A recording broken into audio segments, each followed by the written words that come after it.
It was supposed to be just another Monday. The kind where yawns stretch longer than lectures and time ticks slower than the fan above. The classroom of grade 10B at Hillside High School buzzed with the usual low chatter, phones tucked under desks, gum chewing masked behind half-hearted textbook flips. The students were waiting, not for knowledge, but for another uneventful period to pass. No one was ready for what would unfold that day, and no one could imagine how one slap would ignite a storm that would shatter the silence in their hearts forever. She entered the room quietly, books clutched to her chest, her thin framed glasses slightly foggy from the morning humidity. Miss Rania wasn't new to the school, but it was only her third month teaching Class 10B, a group so notoriously unruly that 3 teachers had quit before her. Yet she stood there, her soft beige scarf perfectly pinned, her eyes calm, carrying the same warmth one might find in a mother's lullaby. "Good morning, everyone," she said, her voice gentle but clear. A few students mocked her, mimicking her accent in whispers. A paper ball flew across the room. Another student clicked his pen rhythmically in rebellion. She didn't flinch. She simply placed her books down and began writing the day's topic on the board. Irony played in the air. The classroom, far from silent, buzzed with defiance. In the back row sat Ion, tall, muscular, and known as the king of chaos. His father was rich, his mother absent, and his heart full of untamed anger. He ran that class like a prison yard. No teacher dared cross him. No student dared speak against him. And today, for reasons buried deep in a troubled home and a wounded soul, he decided he was going to break the new teacher. His friends egged him on with murmurs and winks. As Miss Rania spoke about literature, metaphors, and the art of expressing emotion without noise, Ion made mocking faces, then began tapping his desk with louder thuds. When she turned to face him with calm eyes, he smirked. "Miss, are we learning about silence because that's all your career will have if you keep coming here?"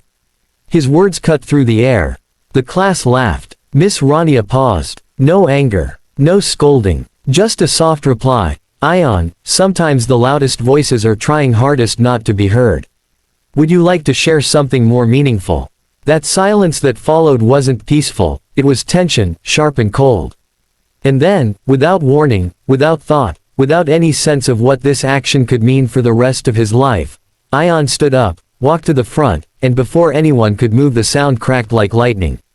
Gasps echoed. A pen dropped. A girl screamed. And Miss Rania stood still.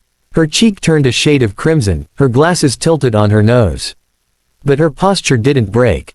Her eyes didn't water. She looked into his, deeply, gently, silently, and said nothing. That silence, that unbearable silence, louder than 1,000 screams.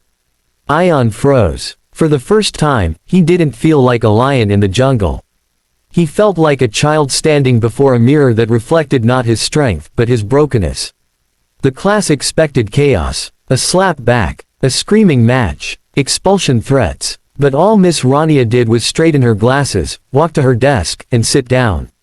"Please open your books," she said. "We'll begin now." No one moved. Not even Ion. The principal, alerted by the scream, burst in moments later, saw her face, and demanded answers. But Miss Rania stood and said softly, "We were just about to begin the lesson." The principal was stunned. "But your face, did someone?" She nodded once. "Yes. But sometimes, sir, when someone hits you, it says more about their pain than your weakness." She refused to file a complaint. She refused to yell. She only requested one thing, to speak to Ion in private. Alone. What happened behind those closed doors would change both their lives. But before we get there, let's go back, because Miss Rania wasn't just a kind-hearted teacher. Her story was one of deep pain, deeper strength, and a secret no one at Hillside High had ever guessed. Years ago, Rania was a literature scholar, winning awards across the country. But one night, while returning from a conference, her car was hit by a drunk driver. The crash killed her younger brother, her only family, and left her in a coma for weeks. When she woke up, the world was different. Her joy was gone, her dreams buried. She couldn't hear loud noises without trembling. And she couldn't bear the silence of her own home. So she chose to return to where life begins again, a classroom. In every student, she searched for a flicker of the boy she lost. In every story, she searched for healing. And that's why, when Ayan's hand struck her, she didn't see a bully, she saw a child in pain. She saw someone who, like her, was drowning in silence. Inside the closed room, she sat down across from Ayan, who now avoided eye contact. His fists were clenched. He expected her to yell, maybe cry. Instead, she poured him tea. "Do you want to tell me why you're so angry?" she asked. He didn't answer. She waited. Minutes passed. Then he broke. His voice cracked. "My father, he hits me. When he's drunk. When I talk. When I don't talk." The words spilled out like poison escaping a bottle. "I hate him. I hate me. I hate everyone who tries to help me." Rania nodded slowly. "And you thought if you hurt someone first, maybe no one could hurt you anymore." His eyes welled. "Why aren't you angry at me?" She placed her hand on her cheek where he had hit her. "Because I've felt pain too. And I know it doesn't go away by passing it on. It only grows. But healing, that begins with someone refusing to return the slap." Ayan cried. For the first time in years. And in that tiny room, amidst quiet tears and trembling breaths, a strange transformation began. She didn't forgive him because he deserved it, she forgave him because he needed it. The next day, Miss Rania returned to class with the same soft grace. But something had changed. The students, once wild and disrespectful, sat straighter. Ayan came in late, not to cause trouble, but to apologize in front of everyone. "What I did was unforgivable. But Miss Rania forgave me. I don't deserve it, but I'm going to earn it." The class clapped. Not mockingly, but with genuine awe. From that day on, he began to change. He stayed after class to help her carry books. He started reading the novels she recommended. He even began writing poetry, raw, honest, beautiful. Miss Rania printed his first poem and placed it on the board with the title, "The Loudest Cry is Often Silent." But just as things began to heal, a storm was coming. Someone recorded the slap. The video was leaked. It went viral. The school board got involved. Parents demanded her resignation, not because of the slap, but because she allowed it, without punishment. The media twisted the story. Some called her a saint. Others called her weak. But before the board could make their final decision, something unexpected happened. Ayan's father, the very man who had made his son a vessel of violence, came to the school. His face pale, his voice shaking, and in front of the entire staff, he said, "I saw the video. I saw what my son did. And I saw what this woman did in return. And I realized, if anyone deserves to teach my son how to be a man, it's her. Not me." He broke down, apologized to her, hugged his son, for the first time, ever. And Miss Rania, she stayed silent. Her tears did the talking. By the end of the week, the board not only allowed her to stay, they gave her an award for transformational teaching. Ayan, once the king of chaos, became the quiet leader. And Miss Rania, she became a legend. But more than that, she became a mirror in which every broken soul saw a chance to heal. Because sometimes, the strongest thing you can do, is choose not to fight back. To break the cycle, to forgive, to love, even when it hurts. The whispers never really stopped. Even after the slap video faded from trending topics, even after Ayan transformed from a tempest to a torchbearer, even after Miss Rania became a symbol of strength across Hillside High, something always lingered in the air. Curiosity, wonder, mystery. Who was this woman who could forgive the unforgivable? Why did she never raise her voice? What pain had molded her into someone so composed it frightened even the wildest spirits into stillness? Only a few knew parts of the truth. A handful of teachers had heard rumors about the accident that changed her life. A few glimpsed the sadness behind her smile. But no one, not even Ayan, knew the whole story. That is, until one rainy Thursday morning, when the past, dressed in a charcoal suit and regret, walked through the school gates and knocked on her classroom door. The class was in the middle of a debate on empathy in literature. Ayan, now a sharp thinker and thoughtful speaker, was standing before the board, arguing how even villains in stories are often victims in disguise. Miss Rania watched him with quiet pride.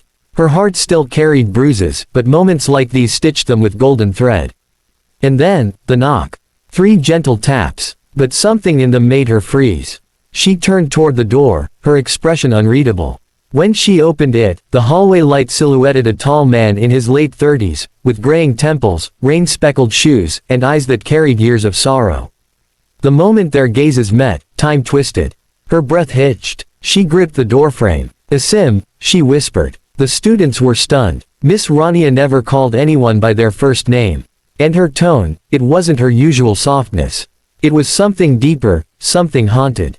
Asim stepped inside, removing his cap. "I didn't know where else to go," he said, his voice low.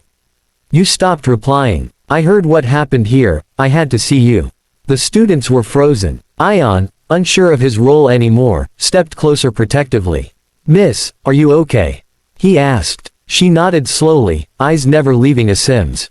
"Class dismissed," she murmured. No one argued. They left with glances over their shoulders, questions burning in their minds. When the room emptied, Rania sat down at her desk, her hands trembling. Asim remained standing. "You look different," he said.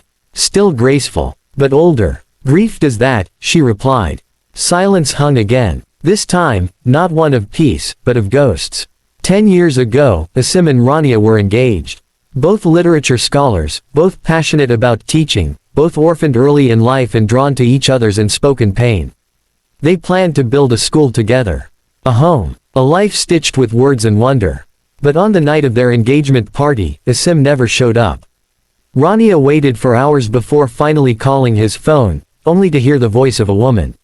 "He's with me now," the voice had said coldly. "He's made his choice." That night, Rania had fled to her brother, who was the only family she had left. They went for a long drive, trying to escape heartbreak with headlights in highway miles. The crash that followed didn't just shatter bones, it shattered her world. Her brother died. She survived. And the man she loved, the man who never explained why, disappeared from her life like fog under sunlight. "Until now. I didn't know how to face you," Asim said now, his voice cracking. "I was a coward. I let my family pressure me into an arranged marriage that I never wanted. I thought I was protecting you from the shame of it all. But when I heard what happened here, how you forgave that student, how you chose compassion over revenge, I realized, you've become everything I always admired.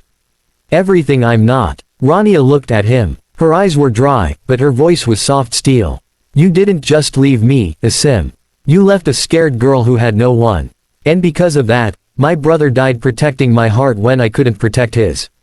That silence again. The kind that screams. He sank to his knees. "I'm not here to ask for your forgiveness. I know I don't deserve it.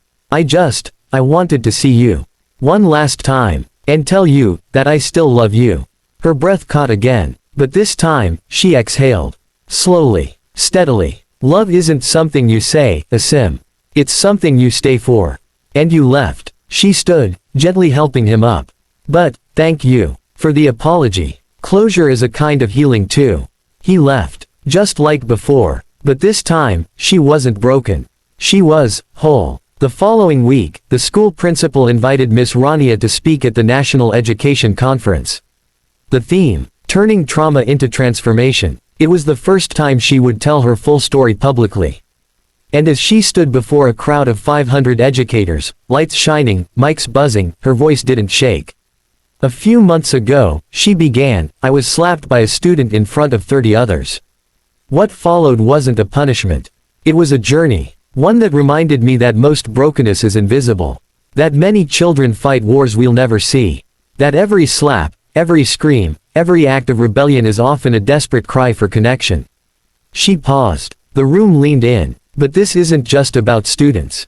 I, too, was once broken. Left by someone I trusted. Lost my brother in a crash that should have taken me. I lived in silence. Until I chose to teach. And in teaching others, I began to reteach myself. That healing doesn't come from control. It comes from compassion." She didn't expect the standing ovation. But it came. Not for her eloquence, but for her honesty. Among the crowd sat Ayan, now wearing a school badge that read, "Peer Counselor in Training." He wiped a tear. He had come a long way, and he owed it all to the woman who refused to hit back. The days that followed were filled with new beginnings. Miss Rania started an after-school program called The Quiet Corner, a safe space for students dealing with trauma, anxiety, or emotional struggles. Ayan was the first to volunteer. Slowly, more students joined. Even the teachers began attending the sessions, learning how to manage stress and burnout. The school transformed, not just in discipline, but in spirit. One morning, Ayan surprised her with a gift, a framed painting. It showed a hand raised in anger, being caught mid-air by another hand glowing with light. Below it, the words, "She hung it in the hallway where the slap once happened." But just when she thought her story had found peace, the letter arrived. Typed, "No return address." It read, "You saved him. But who will save the others?" Inside was a USB. Curious, she plugged it into her laptop. What she saw next made her blood run cold. Hidden camera footage of a teacher in another school, being abused, mocked, bullied. No one helping. A girl crying in the corner. A boy punching walls. And then the screen cut to black. Miss Rania stared at the screen. Her hands clenched. This wasn't over. Her mission, her healing, had only just begun. That night, she called. "Ayan, we're going to other schools," she said. "To teach, to listen, to fight for the invisible ones." He didn't hesitate. "I'm with you, miss. Wherever this goes." Together, they started Project Resilience, a mobile emotional literacy program for troubled schools. And in every institution they visited, they told their story. The slap, the silence, the forgiveness, the healing. Years later, when Miss Rania was honored with the National Medal of Education, she stood on the same stage where she once whispered through pain. But this time, she smiled. Truly smiled. "This award isn't mine alone," she said. "It belongs to every student who ever felt unseen. Every teacher who chose compassion over punishment. Every person who learned that even after the darkest slap, there can still be light." In the audience, Ayan stood proud. Not as a student anymore, but as a young man now studying psychology, ready to become a teacher himself. Ready to be the mirror Miss Rania had once been for him. Because in the end, it was never just about one slap. It was about what you do after. Project Resilience had started as a seed, born from pain, watered with healing, and nurtured by the belief that even the most troubled souls deserve a chance to grow. With Ayan by her side, Miss Rania traveled from school to school, sometimes speaking to crowds of hundreds, other times sitting silently across from one broken child in the back of a dusty classroom. They spoke not as experts, but as survivors. Not as perfect examples, but as living proof that even shattered people can become safe places for others. Slowly, their names began to echo beyond Hillside High. Newspapers wrote about them. Education boards began to listen. Parents emailed. Students wrote letters. "You made me feel seen. You stopped me from making a terrible choice. Because of you, I told someone." Rania kept each message in a box wrapped in blue silk, a box she never opened without tears. She didn't do this for praise. She did it because she still remembered what it felt like to be unheard. But with the rise of light, came the return of shadow. It began quietly. A rumor here, a whisper there, a politician's aide raising an eyebrow. Isn't it dangerous for a teacher to be traveling with a former delinquent boy? Why are they teaching emotional lessons instead of just math and science? Who even trained her to do this trauma work? The media, once her ally, began shifting tones. And then, the breaking wave, a video, edited and twisted, released on social media showing Rania hugging a crying student, with a voiceover suggesting emotional manipulation and overreach. Within hours, hashtags flooded in. Hashtag unfit teacher. Hashtag emotional exploitation. Hashtag project exposed. The very silence she had used to heal others now roared against her. She was summoned to a disciplinary hearing. Not by her school, but by the National Education Oversight Board. Ayan was furious. "This is insane. They're punishing you for caring." But Rania remained calm. "It's not about me," she said. "It's about what they're afraid of. Vulnerability scares people who build power on fear." Still, her hands trembled as she entered the massive marble building for her hearing. Inside were faces, mostly stern, mostly male, mostly old. She stood.